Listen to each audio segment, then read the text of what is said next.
मंगलमय चर्चा, मंगलमय कथा श्रवण करने का एक सुंदर संयोग और सुंदर अवसर। जीवन में किसी भी माध्यम से, तीर्थ के माध्यम से अथवा संत विद्वान जनों के माध्यम से या कि फिर कोई पुराण के माध्यम से सानिध्य प्राप्त हो जाए, भगवान श्री का सानिध्य छांव मिल जाए। श्रीमद् भागवत भगवान का सानिध्य छांव ही है। उपासना हम सबके जीवन में होती है, पर उपासना की विधि क्या है और कैसे उपासना होनी चाहिए, ये पुराणों के माध्यम से अथवा विद्वान जनों के माध्यम से हमें पता चलता है कि भगवान की पूजा कैसे हो, भगवान की अर्चना कैसे हो और भगवान को हम प्रसन्न कैसे कर लें, भगवान प्रसन्न हो जाए। भगवान की प्रसन्नता के लिए तो भाव भक्ति ही है कि भगवान प्रसन्न हो जाए। और अब भगवान को कुछ भी दिखाते रहें तो भगवान प्रसन्न नहीं होंगे। यदि अंतःकरण ठीक ठाक है, बढ़िया है, साफ स्वच्छ है और कभी जीवन में नामों के साथ में, स्वरूपों के साथ में कभी रोमांच हो रहा है, कभी अश्रुबिंदु आ रहे हैं, कभी प्रफुल्लता जग रही है हृदय में, तो भगवान की प्रसन्नता होती है, भगवान प्रसन्न होते हैं। पूजन विधि से भी भगवान प्रसन्न होते हैं कि भगवान को कितना सुंदर हम भोग लगा दें, कितना सुंदर वस्त्र भगवान को दे दें और भगवान के लिए कौन सा कैसा माला पहना दे जिससे हमारे भगवान सुंदर लगे, अच्छे लगे, भगवान अच्छे लगे। भारतीय भाव भक्ति में ऐसे भी भक्त हुए जो स्वयं पहले माला पहने और माला पहन करके फिर भगवान को पहनाते हैं। एक गोदाम्बा जी थी दक्षिण भारत में, तो विष्णु जी स्वामी की वो लड़की है। ध्वजकुल तिलकंतम विष्णु चित्यम नमामि। तो वो पहले माला बनाती थी, स्वयं पहन लेती थी और फिर माला जब उनको अच्छा लगे, शीशा में देख करके जब अच्छा माला लगे तो फिर वो भगवान को पहनाती थी। एक दिन उनके पिताजी ने देख लिया कि माला तो सुंदर बनाती है ये, लेकिन ये पहन ली आज माला को, माला अच्छा नहीं। तो उन्होंने कहा गोदाम्बा, ये माला आज भगवान के लायक नहीं है। तो गोदाम्बा जी पूछते हैं क्यों, भगवान के लायक क्यों माला नहीं है? तो उन्होंने कहा कि ये माला को तुमने स्वयं धारण कर लिया है, माला जूठा हो गया है और ये माला भगवान नहीं पहनेंगे। गोदाम्बा के मन में बड़ा पश्चाताप होने लगा कि हम तो प्रतिदिन ऐसे ही माला को धारण करके फिर भगवान के लिए ये माला अर्पित होता था, तो हमसे तो बड़ी गलती हो रही थी। अब विष्णु जी स्वामी एक माला बनाते हैं और माला बना करके भगवान को धारण कराते हैं तो माला टूट के नीचे आ जाता है। उन्हें लगता है शायद धागा कमजोर रहा होगा, दोबारा तिबारा फिर उन्होंने माला को धारण कराया, लेकिन माला भगवान पहने नहीं। रात में उन्हीं को स्वप्न हुआ कि गोदाम्बा जैसा माला बनाती थी और धारण करती थी वही माला लाओ, हम वही माला पहनेंगे। ये भावना, भाव है कि हमें सुंदर लगे, हमें अच्छा लगे, वो हम भगवान को पहनाएंगे, वही माला भगवान धारण करेंगे जो हमें अच्छा लगे। हम भगवान के सामने वही ले जाएंगे जो हमें अच्छा लग रहा है, जो हमें सुंदर लग रहा है। श्रीमद् भागवत महापुराण में आज विश्राम का दिन है और भागवत के प्रारंभ से और समापन तक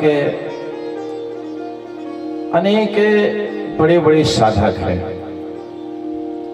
भक्त हैं, जिन्होंने अपने जीवन का श्री चरणों में निछावर किया है, भगवान श्री के चरणों में अपने जीवन को ही भगवान को ही दे दिया है।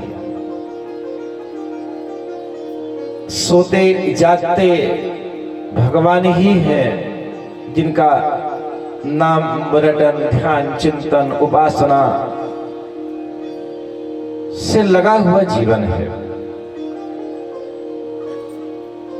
समापन के दिन एक कथा आती है, जिनकी कथा आप लोग सुनते हैं और आप लोगों को याद भी रहता है कि आज लास्ट का दिन है, सुदामा जी की कथा होगी। देखो उसके पूर्व में बहुत कथा है, बस सुदामा जी की कथा आपको याद रहती है कि सुदामा जी की कथा है, रुक्मणी विवाह है, भगवान का जन्म उत्सव है, फिर भगवान की लीला है। कि कुछ कथाएं ऐसी हैं जो आपको याद रहती हैं। सुदामा जी के जीवन में कथा आती है कि वो जो चना मिलते हैं गुरु माता के द्वारा, वो चना लेकर के जाते हैं और भगवान श्री कृष्ण को नहीं देते चना। अच्छा, न देने के पीछे भाव क्या है? एक भक्त अथवा एक मित्र अपने मित्र से कभी कपट नहीं कर सकता। एक भक्त भी अपने भगवान से कपट नहीं कर सकता, क्योंकि भगवान तो स्वामी है, सर्वस्व है। और वो ईश्वर जिसके बारे में बोध हो चुका है, ये ईश्वर है, ये संसार का सामान्य जीव नहीं है, ये हमारे जैसे नहीं है, ये तो अलौकिक है, ये दिव्य है, ये दिव्य शक्ति है इसमें, जो हम देव शक्ति कहते हैं, जो हम अध्यात्म में शक्ति का अधिष्ठाता स्वामी कहते हैं, वो है ये भगवती सत्ता का स्वामी है, ये नारायण है, ये हमारे जैसे सामान्य नहीं है। ये बोध सुदामा को है, ये भगवान है। और जब हम जान जाएं कि भगवान है तो फिर हम कैसे छल कर सकते हैं, कैसे कपट कर सकते हैं, कैसे हम कुछ चुरा सकते हैं। भगवान है तो सब कुछ जानने वाले हैं, सब कुछ उन्हें पता है कि हम इनसे कुछ चुरा नहीं सकते, छिपा नहीं सकते। जो हमारे अंतःकरण की बातों को जानने वाला, जो हमारे मन में आने के पहले जानने वाला, जिसको पता चल जाता है कि आगे क्या घटित उद्घाटित होने वाला है,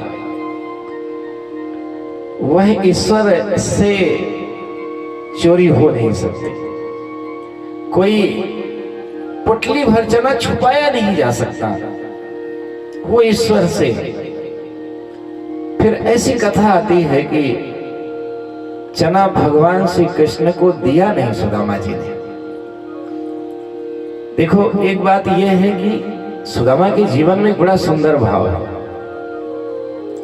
गुरु माता जी ने आज चना दिया, उसके पहले भी रोज कुछ में कुछ मिलता था। कभी मीठा मिल जाए, कभी कोई लड्डू मिल जाए और कुछ मिल जाए, ऐसे मिलता था। प्रतिदिन कुछ में कुछ गुरु माता जी देते थे। लेकिन आज ये चना कठोर है। ये भगवान का जो मुखारविंद है, ये बहुत ही कोमल है। भगवान कोमल कहे जाते हैं। नील सरोरुह नीलमणि। आप अलसी के फूल को अपने हाथ में रखें और हाथ में रखने के बाद फूल बहुत जल्दी मुरझा जाता है। अलसी का फूल बहुत जल्दी मुरझा जाता है। भगवान की उपमा वैसे ही दी जा रही है। इतने कोमल हैं भगवान, बहुत ही कोमल है। और वो जो कोमल भगवान है, उनको चना देंगे, ये कठोर चना। देखो, सेवक और स्वामी का जो संबंध है वो इतना मधुर संबंध है, इतना भावपूर्ण संबंध है कि हमारे स्वामी को किसी भी तरह का कष्ट न हो, तकलीफ न हो, हमारे द्वारा भर नहीं, किसी के द्वारा न हो, किसी के द्वारा हमारे स्वामी को, हमारे आराध्य इष्ट को, ये स्वामी और सेवक का संबंध है। और रामायण में जाएं तो गोस्वामी जी कहते हैं, अस अभिमान जाई जने मोरे, मैं सेवक रघुपति पति मोरे। आप एक बार मन में विचार करें कि जीव का पति कौन होगा, जीव का पति कौन है, तो आपको उत्तर मिलेगा कि जीव का पति ईश्वर है, जीव का पति भगवान है। जो स्वामी है वही पति है, जो इष्ट है वही पति है। तो जो जीव है, जो ज्योति, लौ, पुंज, तेज, प्रकाश, चिंगारी, उसका पति ईश्वर है, भगवान है। तो सुदामा जी के मन में आ रहा है, भगवान को ये चना दें या न दें, क्या करें? नहीं दे रहे हैं तो अपराध हो रहा है, अब दे रहे हैं तो भगवान का मुखारविंद बहुत ही कोमल है, कहीं कठोर चना भगवान के मुखारविंद में लग न जाए, चोट ना कर दे। क्या भाव है, कितने सुंदर भाव है। इसलिए न देने में तो अपराध होगा, पर देने में तो और बड़ा अपराध है, क्योंकि चना कठोर है। अच्छा, दोनों में वो विचार करने लगते हैं कि न देने में ये भी मन में आता है कि हो सकता है कि गुरु माता को पता चल जाए, गुरु जी को पता चल जाए, संदीपन जी को पता चल जाए तो डांटे भी लग जाए हमें कि हमने दिया था, आपने दिया क्यों नहीं। ये भी डांट हो सकती है, पर हम डांट भी सह लेंगे, हम कष्ट भी जो हमारे जीवन में आएगा वो कष्ट भी हम ले लेंगे, अथवा कोई बड़ा भी कष्ट आएगा तो भी हम ले लेंगे, पर हम ये कठोर चना तो भगवान को नहीं देंगे। ये निर्णय आए, हम कठोर चना भगवान को नहीं देंगे, ये देने लायक नहीं। और उन्होंने चना को नहीं दिया। लोग कहते हैं कि जो उनके जीवन में एक गरीबी आई वो चना के वजह से आई। आपको पता है कि सर्व समर्थवान भगवान वो अपने मित्र को कष्ट दे ही नहीं सकता, वो अपने भक्त को कभी भगवान कष्ट नहीं देता, वो सुख ही देता है। लेकिन जीवन का एक प्रारब्ध है, जीवन के एक कर्म है जो पहले किए गए हैं, जिनका फल वर्तमान में मिल रहा है, वर्तमान के कर्म का फल बाद में मिलेगा। तो जो पीछे का है, जो पहले हो चुका है, उनका फल तो प्राप्त होगा, वो फल तो मिलेंगे। और कभी कभी यद्यपि हमारे विचारों से तो भगवान कभी परीक्षा किसी की नहीं लेते, क्योंकि जीव परीक्षा लायक है ही नहीं। हम कहाँ परीक्षा लायक है, जीव कहाँ परीक्षा लायक है, वो क्या परीक्षा दे सकता है? जो सर्वेश्वर है, सर्वनियंता है, जो अखिल ब्रह्मांड नायक है, सबका मालिक है, उसके सामने हमारी परीक्षा कहाँ हो सकती है? हो ही नहीं सकती। हम देने में समर्थ ही नहीं कि हम भगवान के सामने कोई परीक्षा दे दें। जीव तो एक भोलापन है और भगवान को एक भोलापन से पाना चाहता है, ज्ञान से पाना चाहता है, भक्ति और वैराग्य से पाना चाहता है, और कोई साधना से पाना चाहता है। लेकिन परीक्षा तो वो दे नहीं सकता, उसमें समर्थ नहीं है। भगवान परीक्षा ले कैसे परीक्षा दे देगा? वो तो लगा हुआ है, कभी जंगलों में, खोहों में, कंदराओं में, चोटियों में, निर्जन कोई जगह में बैठ करके भगवान के स्वरूप को, नामों को जप रहा, रट रहा है। भगवान की प्रसन्नता हो हमारे ऊपर। ये भगवान जरूर देखते हैं कि ये पात्र हमारे लायक है अथवा नहीं है। जैसे आपके यहाँ कोई व्यक्ति आता है तो आप देखते हैं कि हमारे घर के योग्य, कार्य करने योग्य है अथवा नहीं है। ऐसे भगवान भी देखते हैं कि शरण में आने के बाद, शरण में आ गया है तो फिर जाएगा तो नहीं, शरण में ही रहेगा। आप गीता के 9वें अध्याय में जाएं तो अर्जुन से भगवान ये कहते हैं कि अपिचे सुदुराचारो भजते माम ननन भाग साधु रेश मंतव्या।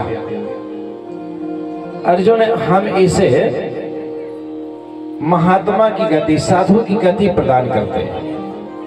अपिचे सुदुराचारो मतलब पहले की स्थिति अच्छी नहीं है, मार्ग अच्छा नहीं है, पथ अच्छा नहीं है, भाषाएं बोल अच्छी नहीं है, मन के विचार भी अच्छे नहीं है। अभी अभी शरण में भगवान के आया है और भगवान ने कह दिया कि इसे हम साधु की गति प्रदान करते हैं। तो अर्जुन का प्रश्न उठता है कि प्रभु अभी तो आपकी शरण में आया है और अभी शरण में आने के बाद में कितने लोग बैठे हुए हैं कब से, और उन्हें आप कोई साधु की गति प्रदान नहीं कर रहे हैं। ऐसे आप महात्मा जन, साधु जन की गति प्रदान कर रहे हैं। साधु का तात्पर्य है जो मन और विचारों से भगवान का वर्ण कर लिया है, जो कहीं कुछ नहीं है, सिर्फ भगवान ही है, जिनके बुद्धि में एक समर्पण आ गया है। एक अच्छा साधक, बड़ा साधक, उच्च कोटि का साधक, उसकी गति हम प्रदान करते हैं। तो जो अर्जुन का प्रश्न है उसमें भगवान ये उत्तर देते हैं कि अर्जुन, अपिचे सुदुराचारो भजते माम ननन भाग, ये शरणागति ऐसे नहीं हुआ है, अनन्य परायण होकर के शरण में आया है, इसमें अनन्यता है। तो अर्जुन कहता है कि कैसे पता चले कि अनन्यता है इसमें? तो भगवान कहते हैं व्यवस्थितो बुधा, ये व्यवस्थित बुद्धि होकर के आया है। अब व्यवस्थित बुद्धि होकर के आ गया है, अब ये जाएगा नहीं। यदि बुद्धि में निर्णय कमजोर होता, निर्णय करके न आता तो चला जाता, पर अब ये निर्णय करके आया है, ये निश्चय करके आया है। ये कोई पर्वत की भांति अभी चले अचल संकल्प करके आया है कि अब ये जाएगा नहीं, अब ये शरण में ही रहेगा। व्यवस्थित बुद्धि, देखो जिनकी बुद्धि व्यवस्थित है वही भगवान को पा जाते हैं। अव्यवस्थित बुद्धि वाला भगवान का चिंतन होगा, आराधना होगा, नाम का फल मिलेगा, जाप का फल मिलेगा, पूजन का फल मिलेगा, लेकिन पहुंच कैसे पाएगा? व्यवस्थित बुधा, व्यवस्थित बुद्धि हो जाए। व्यवस्थित बुद्धि का तात्पर्य है जो लक्ष्य बन गया है, जहां हम जाना चाहते हैं, जो हम पाना चाहते हैं, हमारे अंदर पाने की जो लालसा इच्छा हो गई है, अब वो किसी भी तरह से कमजोर न हो। हमारा जो संकल्प हृदय का बन गया है वो निश्चय ही बना रहे।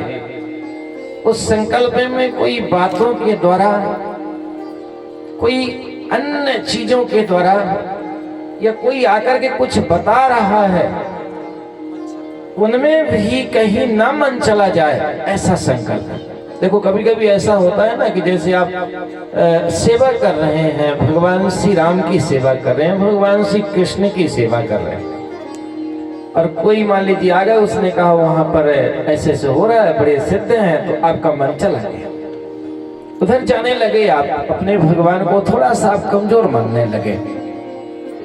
पर वहां तो जो लक्ष्य बन जाता है उसमें कोई वाणी का प्रभाव नहीं होता, कोई दूसरा करके बोला उसमें कोई प्रभाव नहीं, अपने लक्ष्य की ओर बढ़ रहा है। तो अपिचे सुदुराचारो भजते माम ननन्न भाग साधुरे समंतप्या। जो भावना भक्ति है, विश्वास है भगवान श्री के चरणों में, वहां पर एक व्यवस्थित बुद्धि के लिए कहा गया है कि बुद्धि व्यवस्थित हो जाए। अच्छा, तभी तो आनंद आएगा। यदि मान लीजिए बुद्धि व्यवस्थित नहीं है तो आपका हाथ फूल आप चढ़ाते रहेंगे, आप कुछ और सामग्री चढ़ाते रहेंगे और मन कहीं और है, तो फिर कैसे आनंद मिलेगा? नहीं मिलेगा। इसलिए जीवन में जो आनंद की उपस्थिति है वो व्यवस्थित बुद्धि में ही आनंद की उपस्थिति होगी। कोई जाप कर रहे हैं और माला कहीं मन कहीं यात्रा में लगा हुआ है और कहीं जगह है, फिर आपको नाम में आनंद नहीं मिलेगा। तो वो वहीं पर रहेगा तब आनंद मिलेगा। इसलिए भगवान कहते हैं कि अभी हमारे शरण में आ गया है, व्यवस्थित बुद्धि होकर के, इसलिए नहीं जाएगा और शरण में रहेगा। तो सुदामा और भगवान, जहां पर सुदामा जी के जीवन में बड़े संकट आते हैं, लेकिन भगवान छोड़ते नहीं, भगवान नहीं छोड़ते। कोई संकट आ जाए, कुछ भी आ जाए, ना मिले भोजन, अब कोई मान भी कर दे, अपमान भी कर दे, फूल भी चढ़ा दे, गिट्टा भी मार दे, लेकिन भगवान नहीं छूटेंगे। भगवान का चिंतन करना, भगवान की आराधना करना है, ऐसी भक्ति होनी चाहिए। हम तो अपने यहाँ देखे हैं कि लोग सेवा करते हैं, कोई कष्ट आ गया तो फिर भगवान से ही, भगवान की पूजा सेवा नहीं करते, फिर कहेंगे भगवान की इतनी पूजा सेवा हमने की, इतना हमको कष्ट हुआ। अरे भगवान ने कब आपको कहा था कि आप सेवा पूजा करोगे तो कोई कष्ट नहीं होगा? ऐसा तो भगवान ने कोई वादा नहीं किया था, न भगवान कुछ बोले थे। आप पूजा सेवा, आपका भाव आया, आपने शुरू कर दिया। भगवान कोई कष्ट नहीं दे रहे, लेकिन जीवन की यात्रा कब से है? हम कब से जीवन की यात्रा शुरू किए हुए हैं, और ऐसे कितने शरीर पाने के बाद में कितने हमसे कर्म हुए हैं, उनका फल तो मिलेगा। वो फल हमें सुख या दुख दे करके तो जाएंगे, पर जो भक्ति है, जो सेवा है, वो तो किसी भी परिस्थिति में चालू रहे। सुदामा के जीवन में इतना कष्ट आने के बाद में आप सोचो, भगवान के पास जाने के लिए तैयार हुए तो कहा जाता है कि उनके यहाँ कोई अन्न नहीं था। अन्न कितना चाहिए था? एक पोटली। अब अपने मन में थोड़ा सा अंदर जाओ, अंदर जाके विचार करो, एक पोटली चाहिए, उतना अन्न नहीं था घर में। और पड़ोसी से अन्न आ गया, पड़ोसी से लेने जाना पड़ा, इतना अन्न, थोड़ा सा अन्न। क्या परिस्थिति रही होगी उस घर में, वहां पर क्या सामग्री रही होगी? पता ये चलता है कि वहां पर कुछ भी नहीं था। जब एक पोटली अन्न ही नहीं था तो कुछ भी नहीं था। वस्त्रों की कमी, रहने की कमी, सामग्री की कमी, भोजन की कमी, फिर भी जीवन मुस्कुराहट है, जीवन में ललाट में चमक है, जीवन प्रफुल्लित है, खुशियां हैं जीवन में। क्यों? भगवान है, ईश्वर है, लक्ष्य गाढ़ा है, मजबूत है, लक्ष्य में कहीं कोई कमी नहीं है, इसलिए जीवन की प्रफुल्लता बनी हुई है, ललाट में चमक है, उस साधना की, भाव भक्ति की। इसलिए कहने का तात्पर्य कि भगवान की जो सेवा है, भगवान की जो पूजन है, वो किसी भी परिस्थिति में सेवा छोड़ नहीं सकते। कोई हमें सुख मिल जाए तो भी सेवा है, कोई दुख मिल जाए तो भी सेवा है। वो तो हमारे आराध्य भगवान है, हमारे ईश्वर है। वो तो हमेशा हमारे दोनों परिस्थितियों में साथ में रहेंगे। तो श्रीमद् भागवत महापुराण, हमारा जानकी मैया का यह परिवार, जिन्होंने वार्षिक